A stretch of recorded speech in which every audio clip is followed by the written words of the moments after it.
Chances are, if you are watching this video, you are planning a trip to Paris, and the 17 things we're about to share with you right now are going to save you a lot of time, a lot of money, and a lot of stress. Number one, how to get into Paris from the airport or from the Eurostar. So most people flying into Paris will land at Charles de Gaulle Airport. And once you've gone through immigration, you want to make your way to the train station, because the best way to get from the airport into the city is the RERB train. So once you've got to the train station, you need to buy your tickets. So you can buy physical tickets from the ticket office or from the automated ticket machines, but the best way to buy your tickets is actually digitally. So you want to download the Bonjour RATP app on your phone. It can be done on iPhone, it can be done on Android, and it will cost you 14 euros for a single ticket one way into Paris. And once you get into the city, you'll need to take a metro to your accommodation, and this is where we made our first mistake, because we bought actually a separate metro ticket, but you don't need that because one-way transfer from the airport to Paris already includes that. So the total travel time from the airport to your accommodation will be around 1 hour. If you do want a more convenient way to get into the city, you can simply take a taxi. The official taxi app for Paris, the one you want to use, is G7 Taxi.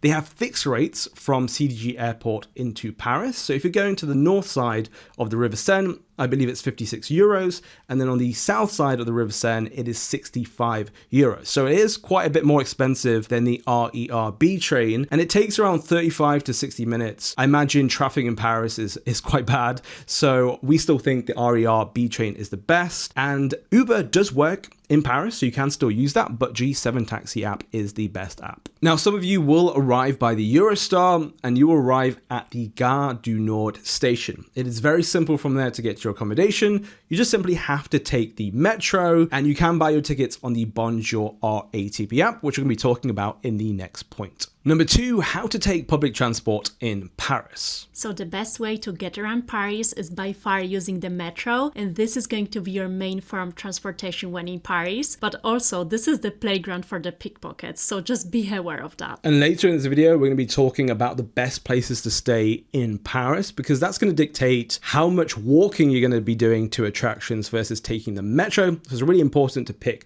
the right place to stay. So when it comes to buying tickets for the metro, the way that we recommend to do that is with the Bonjour RATP app. You can buy individual tickets, but you can also buy like a bundle of 10. For about a 4-day trip, we use it around like 7 or 8 times. So we recommend to just buy single tickets as and when you need them to save yourself some money. But there's also a Navigo pass. So this is a physical pass that you can actually tap on and off. And so with that, you actually have to top it up either at a metro or train station, or you can actually do that through the Bonjour RATP app. So it's all kind of connected. That's why we recommend the Bonjour RATP app, because it's just the easiest and the most convenient way to buy your tickets when you're in Paris. And also when it comes to walking directions, you can use Google Maps, or you can also use Citymapper. So when you do your research online, a lot of the locals in Paris will recommend Citymapper.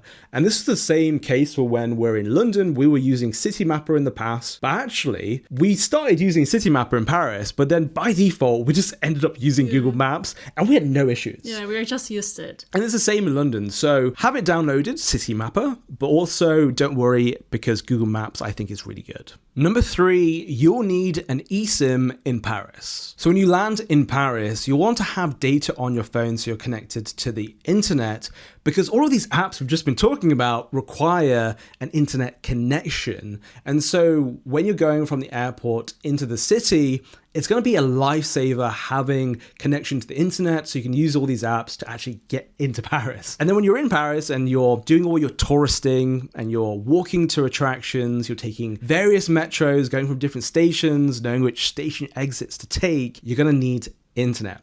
So we highly recommend having an eSIM for Paris. The one we recommend is from SIM Local. We've been using them for the past year and have had great experience with them. And actually, you can get a France plan, but if you're traveling to multiple countries in Europe, you can actually get a Europe eSIM from SIM Local, which covers multiple countries on one eSIM. And so we'll put a link in the description to SIM Local. You can scan the QR code on screen. And don't forget to use our code JKarolina at checkout to get 5 25% off your eSIM. Number 4, the best areas to stay in Paris. Where you stay in Paris can completely shape your trip. So here's a map with the 6 neighborhoods that give tourists the best mix of location, atmosphere, and convenience. If it's your first time in Paris, staying near the Louvre puts you right in the heart of the city. You will be within walking distance of many of the major sites, museums, and beautiful streets with excellent metro connections to explore the rest of Paris. The downside is that it's one of the city's most expensive areas with mostly premium hotels. If we could only recommend one neighborhood, it would be Le Marais. It offers the best balance of being central, full of character, and relatively good value for money. You will find trendy cafes, fantastic restaurants, and beautiful historic streets that stay lively from morning until late at night. Just remember, it's incredibly popular, so the best hotels book up quickly. If your dream is waking up near the Eiffel Tower and strolling along the River Seine, the 7th arrondissement is the classic choice. It's elegant, quieter than many central neighborhoods, and considered one of the safest areas to stay. Just bear in mind it's one of the most expensive parts of Paris, and you will usually need the metro to reach areas like the Louvre. For that timeless Parisian atmosphere, Saint-Germain-des-Prés is hard to beat. You will find iconic cafes, art galleries, and beautiful streets that feel straight out of a movie, all within easy walking distance of the Seine. The trade-off is that it's another premium neighborhood, and evenings tend to be much quieter than Le Marais or the Latin Quarter. If you're visiting as a couple or looking for a more romantic side of Paris, Montmartre is a wonderful choice. It's famous for its artistic history, charming streets, hilltop views, and the stunning Sacré-Cœur overlooking the city. Hotels here can be better value too, but you are much farther from many of the main attractions, so you will spend more time using public transport. If you're looking for great value and a lively atmosphere, the Latin Quarter is a fantastic option. It's packed with affordable restaurants, student cafes, bars, and nightlife, while still being within walking distance of the sites like Notre Dame, the Pantheon, and the Luxembourg Gardens. Just expect it to stay busy and a little noisier well into the evening. One final tip. Paris hotels are often much more expensive than people expect, especially during spring, summer, and around major holidays. So we would strongly recommend booking as early as possible because prices can easily double or even triple the closer you get to your travel dates. Number 5, Paris attractions sell out faster than you think. The biggest mistake that we made when we visited Paris for the first time was not booking our attractions and experiences in advance. I mean, we tried to. Around 2 or 3 weeks before going to Paris, we tried booking things like the Louvre, and that was all sold out. All the time slots were sold out. But it's not a surprise. That is the most visited paid attraction in the world. I think 9 million visitors come each year. And so we had to go for a premium guided tour to the Mona Lisa. So they guide you through the Louvre. It's massive. So actually it was really helpful. So nice. But it was about $40 or $50 more expensive than the regular ticket. So we highly recommend booking your tickets to the Louvre in advance. Another thing that you should definitely book in advance is, of course, the Eiffel Tower. If you're coming to Paris for the first time and you're not going up the Eiffel Tower, then, well, what are you doing in Paris? It's a crime not to do that. And so the first tickets to sell out are the sunset tickets and the night tickets. That's because everyone wants to see them beautiful sunset views over Paris and the nighttime views. Incredible. We absolutely love that. Now, whether you want to go all the way to the summit or to the second floor, we're going to be covering that later in the video. But we actually did a group entrance at sunset because the tickets sold out. If you do want to buy tickets to the Eiffel Tower, you can do that on the official website. But for us, the sunset times were sold out. So we actually opted to buy our tickets on Klook. Now on Klook, it's a bit of a different experience because it's more of a guided experience. They take you through the group entrance, which is often faster, getting into the Eiffel Tower, which is nice. And then they take you up to level 1 or 2, depending on which experience you choose. And it's really nice because they deliver the history of the Eiffel Tower, of Gustave Eiffel and the construction. So it really brings the experience together for you, especially if it's your first time. We think that's really important, and they don't stay with you the whole time. So once they've dropped you off at either level 1 or 2, you then take the lift up to the summit, and then they leave you at that point before the lift. So it's a really great way to experience the Eiffel Tower. If you're planning a trip to Paris, we highly recommend booking your attractions through Klook. Klook is an activity booking platform that makes planning your trip so much easier. Whether you're looking to visit the Eiffel Tower, take a Seine river cruise, explore the Louvre, or even spend a day at Disneyland Paris, you can book everything in one place. We use Klook ourselves whenever we travel and love how simple the whole process is. You can search in your own language, pay in your own currency, and keep all of your bookings organized directly within the app. It's also incredibly convenient because in many cases, you can simply scan the QR code from the Klook app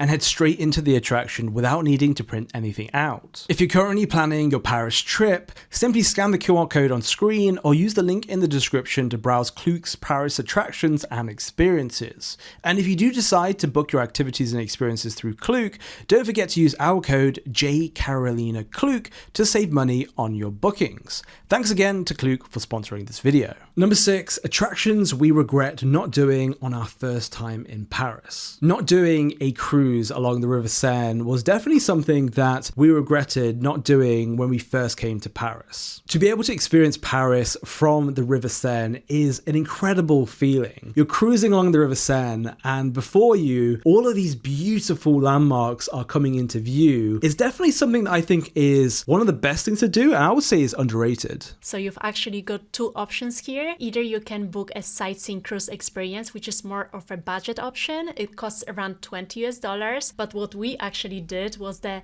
Seine dinner cruise experience, which is more of a premium experience. You can do this also for lunch, and it costs $207 per person, but it was actually incredible because you get free-course dinner served on the boat, you're greeted with the champagne and a lot of wine, and it was such a nice way to just celebrate our first evening in Paris. It's also worth noting that we went for the most premium option right at the front of the boat. We were sat next to the panoramic view windows, and we got served champagne and wine, as Karolina said, whereas there are more budget options for the lunch and dinner cruises, so don't let that put you off. Another attraction we regret not doing on our first time in Paris was Palais Garnier.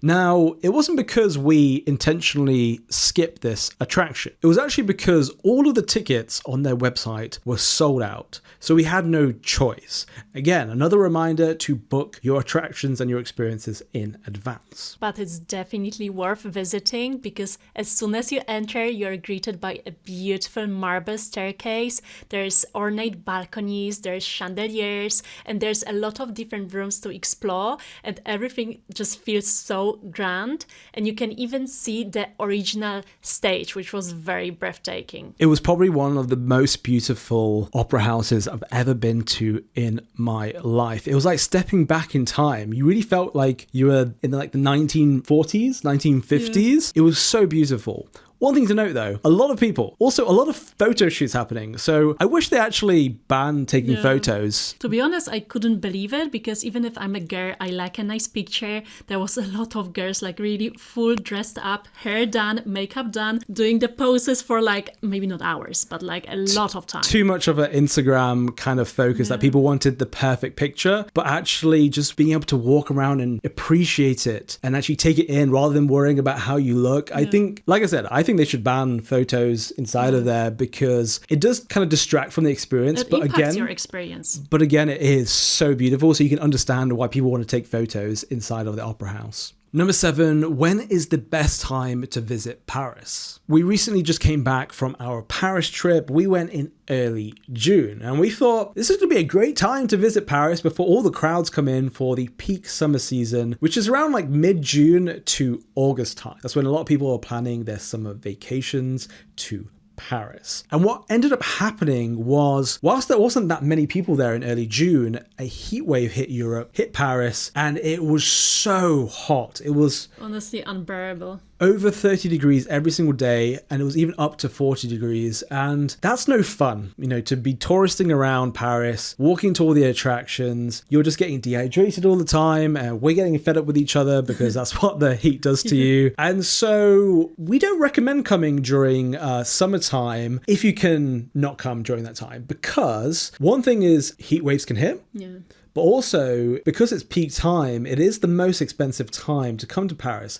A lot of the hotels are booked. People are booking in advance. It can get very expensive. We were paying $410 per night to stay near the Eiffel Tower. In an Airbnb. It wasn't even a hotel. It was a really nice space, but this is just crazy. $400 over that. When we first came to Paris, we actually came in May. Yeah. So springtime, around April, May time, we think it's a really good time because you're avoiding the crowds of the summer. It's not as hot.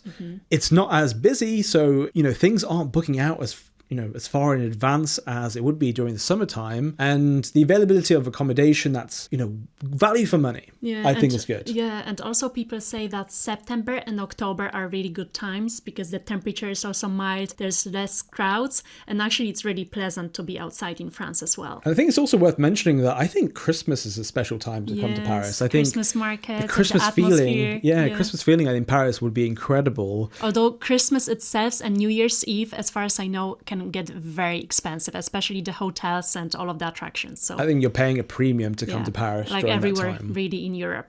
Number 8, the Eiffel Tower isn't the best viewpoint in Paris. So in our opinion, the best viewpoint in Paris is, drumroll Karolina, Arc de Triomphe. dear. Anyways, it is so surprising how good the view is from the Arc de Triomphe. We weren't expecting it, and that's because you get 360 views of Paris, but it's at this vantage point where you can see really crisply the whole of Paris, and you get the view of the Eiffel Tower, whereas when you're on the Eiffel Tower, of course, you don't see the Eiffel Tower, so it just felt like a more iconic viewpoint from the top. And actually we were in the centerpiece because it's like a roundabout around, and you can see 12 different roads with all of the main roads. trees. Yes. There was something really special about the Arc de Triomphe. Now, a free viewpoint that you can go to is Galeries Lafayette Haussmann. And this one is really interesting because it's in a department store. And the department store itself is actually really beautiful. Yeah. Like when you walk in to like the main atrium and you look up to the dome, it's like, feels like I'm in Rome. Yeah, so ornate. It's so beautiful. And there's even a glass platform that you can walk out onto and get like a photo, which a lot of people do. But you need to queue for that. We don't like queuing for that stuff because we just never have time for it. So when you actually go up to the top, the terrace, the rooftop, you walk out and you'll have a beautiful view, and it's completely free. Again, you see the Eiffel Tower. Now, it's not a 360 view, so you do get more of a limited viewpoint, Yeah, but more on the opera house. but it's free. Yeah, it's really beautiful and really good for pictures. Now, you're going to be going up the Eiffel Tower, right? The question that people often ask is, should you go to the summit or should you just go to the second floor? Now, we've done both twice, and we think that if it's your first time, I think it's still worth going to the summit. Yes, I would say so. I think the view is actually better from the second floor. Yes. But to go on the Eiffel Tower and not go to the summit, I think is something that people will regret. Yeah, you just feel like you're in the clouds, but it's very crowded there. Like you cannot really like appreciate everything. Like people are even getting the champagne and trying to make the most of it. The 78 euro champagne with caviar. Which I actually think, I don't blame people to do it. You're on the Eiffel Tower. I mean, why not? But there are people like setting up tripods there and kind of fighting for the view. Whereas on the second floor, you have none of that. And it's a completely exposed view. You're not having a cage in front of you. So it's unobstructed. Like there's an obstructed area and then you go one floor upper and it's a really beautiful view with a breeze and you can take it all in. I think the second floor, unobstructed, is our favorite. Number 9, how much does Paris really cost? So I'm going to pass this one over to Karolina, who's the accountant in our relationship. I like to spend the money, and Karolina likes to make sure I don't spend too much of it, which in Paris, we were overspending. We spent way too much. It was very expensive. So I broke down everything into different categories, and by far our biggest expense was the accommodation. As we mentioned, we spent $410 per night, which is $1,200 for 3 nights spent in Paris. And we were actually staying in central Paris. We were walking distance to the Eiffel Tower, and we went during peak season, so that's why we spent that much. We booked last minute, guys. Again, book your hotels, book your activities in advance. But the reality is that I think more of a price point around $150 to around $300 is more reasonable. Yeah. But you have to book in advance. Otherwise, you're going to be like us, spending through the roof. Yeah, depending on your preferences and areas. Our second biggest expense was attractions and experiences. And together for both of us, we paid $661. For the Eiffel Tower, for the guided tour, we paid $150. Then Arc de Triomphe, it was $52. Palais Garnier, $45. But actually the biggest cost was River Seine dinner cruise, and it came up to $414. So it doesn't actually have to be that expensive, the attractions and experiences in Paris, but it's just because we went for that premium dinner cruise option that it ended up being our second biggest expense, when actually for most of you coming to Paris, your second biggest expense will actually be flights, which cost us, how much did it cost from the UK? $514, and we came from the UK to Charles de Gaulle Airport with Air France. We've noticed that the cost of flights have gone up significantly, and I believe that's because of the conflict in the Middle East. So definitely book your flights as soon as possible, because I think the prices aren't coming down anytime soon. And another thing to note is that when you're leaving Charles de Gaulle Airport and heading back home, they actually weighed our carry-on suitcase and our rucksacks, and there's a maximum 12 kilos that you can take on with you with Air France. And we got lucky because the flight wasn't full, and so they checked in our carry-on suitcases. Otherwise, that would have cost an additional $160 for both of our carry-ons. So just be aware of that when you're traveling through CDG. Next, food and drink, and for both of us, over 4 days, we would spend $386, and usually our breakfast would be from a local bakery, a boulangerie. That's the best way to start your day, guys, and it's cheap. Yeah, it's very cheap. Actually, for like a croissant, pain au chocolat, and maybe a coffee, you would spend a couple of euros.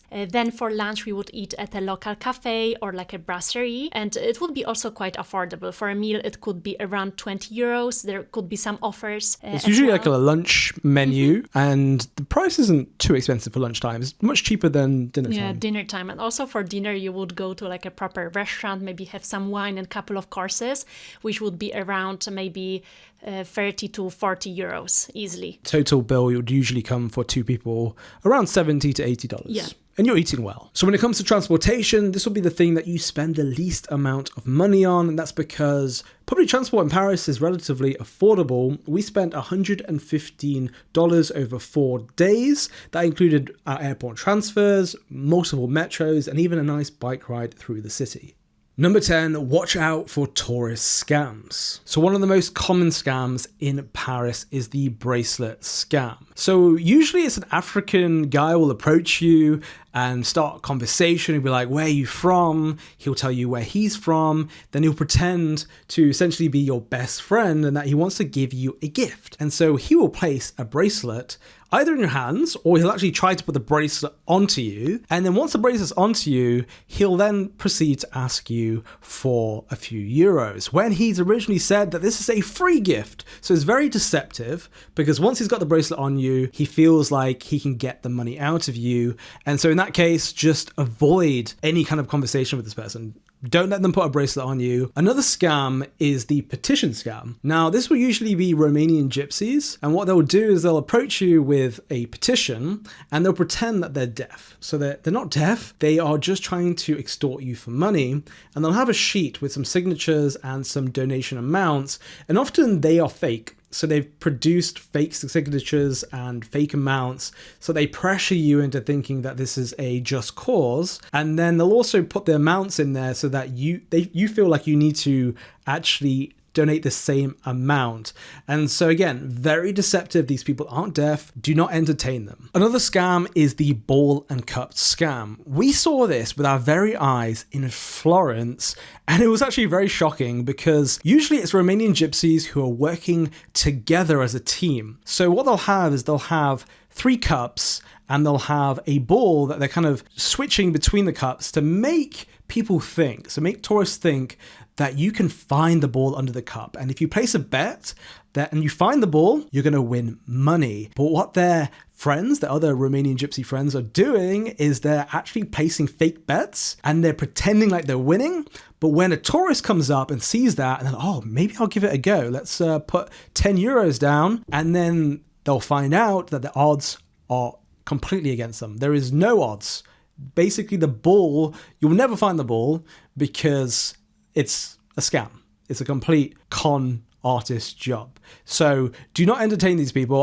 I was actually filming and pretending to be a tourist, and they quickly told me not to film because they know what they're doing is a complete scam. Another thing to be aware of is the pickpockets in Paris. They are rampant, especially in the metros. So when it's peak time and there are so many people filtering into the trains, that's when they target individuals. That's when they start pickpocketing people. So just be aware when you're on the metros, making sure that your valuables are close to you, that your pockets aren't open, and that ideally you would have like your rucksack on the front of your chest, or you've got some kind of sling bag so it's not easy for them to get into that. They also operate around the most popular tourist attractions, especially in Montmartre. I've heard about a lot of these individuals, these ball and cup scammers and petitions and the bracelet scammers. They operate around particularly Montmartre, and that's where you'll also find the pickpockets, because wherever there's a dense amount of tourists and they can get away with, putting their hands into people's pockets and into bags, they're going to find the opportunity. And they especially target older tourists and Asian tourists because they're usually the ones who are the most unaware of like what's happening around them, and so they take advantage of that. Number 11, a few French words go a long way. So there is a stereotype out there that French people are rude. And let's be honest, stereotypes exist for a reason because they're somewhat based in truth. Now, what we're seeing here is that it's a cultural difference that causes this stereotype. So the French are very stubborn. They expect you to interact with them in a certain way and greet them in a certain way. And if you're a tourist, most likely you're not doing that. And so from the very beginning, you're setting yourself up to not have the best of interactions. We've had amazing interactions with the French people in Paris because we have learned a few basic words that means that we can interact with them and greet them in the best way possible so that you have the best interaction. So the 5 words you need to know before going to Paris is bonjour, this means hello, bonsoir, this is good evening, merci, thank you, and s'il vous plaît is please, and excusez-moi, pretty easy. Which one's that one? Excuse me. Excusez-moi, monsieur.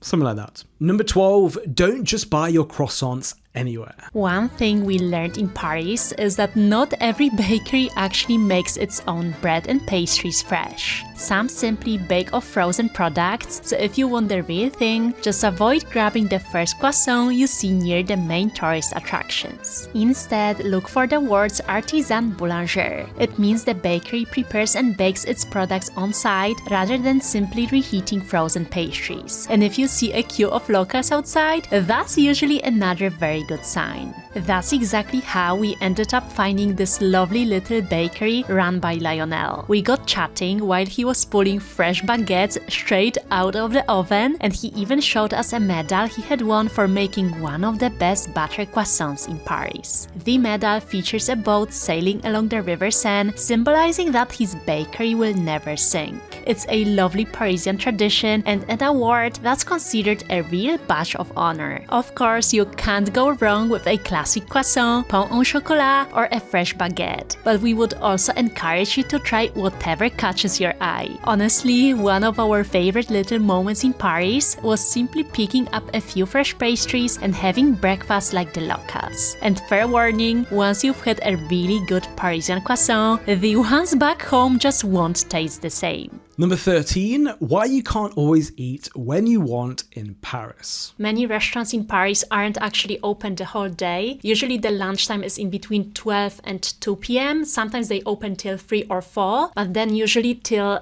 7 p.m. they're closed, so you can't find places which are open because dinner starts really late, like around 7 p.m. So definitely like check the timings before going to some places because you might be surprised. So if you want to make sure that you will visit a particular restaurant or a very popular spot, just make sure that you will do a reservation a day or two in advance because the slots are gone if you're not going to make it. And it's actually very easy through Google Maps. You just choose your time slot and then you can go at a particular time. Number 14, tipping in Paris is not like the US. So if you're coming from the US where you tip very generously, 20 to 25%, because the waiters and waitresses don't earn enough from the business, the restaurant, paying them, it is a very different experience here in Europe. The businesses, the restaurants, they pay their waiters, they pay their staff a fair wage. And when it comes to tipping, the tipping culture is very different. If you're planning to come over and tip 20 to 25%, please don't. You don't need to do that. We don't want you guys to bring over the US tipping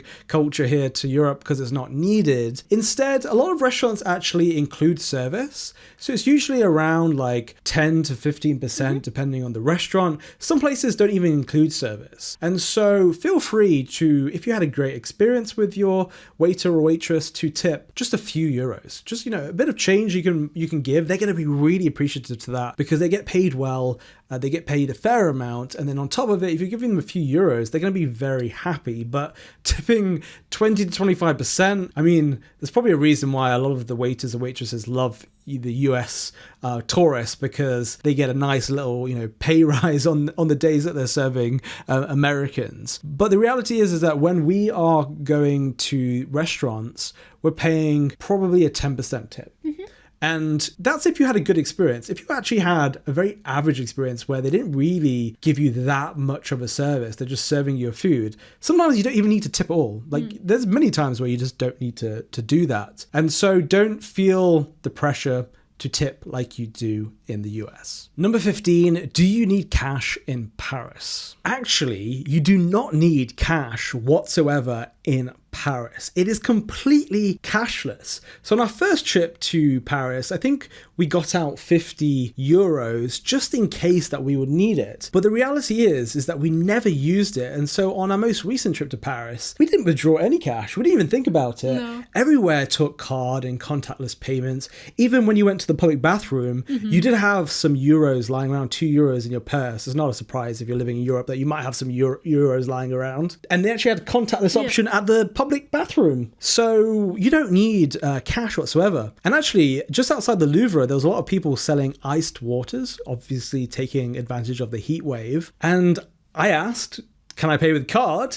And they literally had a payment system on their phone. Yeah, so I was very impressed. They know that people don't have cash on them nowadays. So you don't need to worry about it. Our suggestion would be to get 50 euros out from an ATM, not at the airport. Usually the fees and the exchange rate are extortionate at the airports in Europe. Get the money out when you find an ATM in the city. And that can be like an emergency cash buffer that you might use. And you might want to tip your waiters and waitresses in cash.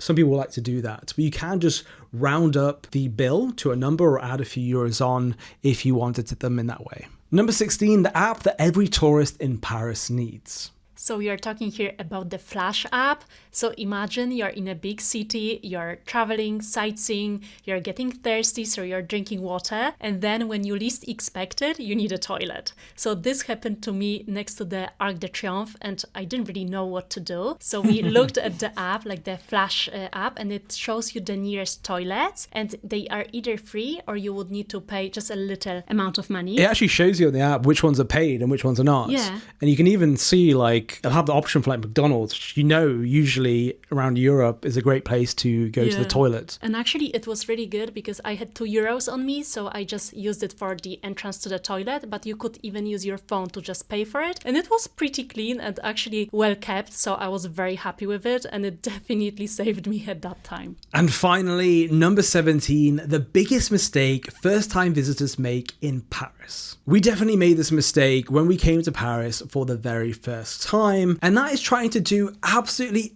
everything there is to do in Paris. It is not realistic. Do not try to do that. When you go onto the Klook experiences and attractions page for Paris, you have a scroll down through all the things you can do, and you just get so excited to do absolutely everything. And you're like, oh, I'd like to do a river cruise. I'd like to go to the Notre Dame. I'd like to go to the Eiffel Tower, the Louvre. Or maybe even a day trip to Palace de Versailles. We haven't even done any of the day trips because every time we come back to Paris, there is just so much to do. And so don't overwhelm yourself, especially if it's your first time. Do the iconic things. Plan in rest as well. Because touristing in Paris actually can become very overwhelming, especially during the summer months when it's more crowded, when there are heat waves. We definitely felt that on our most recent trip. And even then, we learned from a mistake from the first time and we spread out our activities. We had more rest and still we were bloody tired.